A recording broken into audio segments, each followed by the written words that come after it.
vrlo ozbiljno radim čišćenje magije i kod mene se, kad počnem tretman, već u roku od par dana vide pozitivne promene,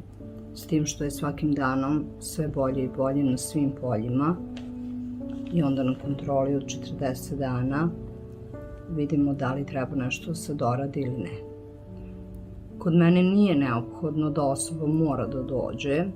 dovoljno je da osobi čujem glas i da imam podatke, ime, prezime, datum rođenja i na osnovu toga da utvrdim da li je osoba pod crnom magijom, koja je vrsta crne magije i da li šta treba raditi vezano za čišćenje, jer najbitnije je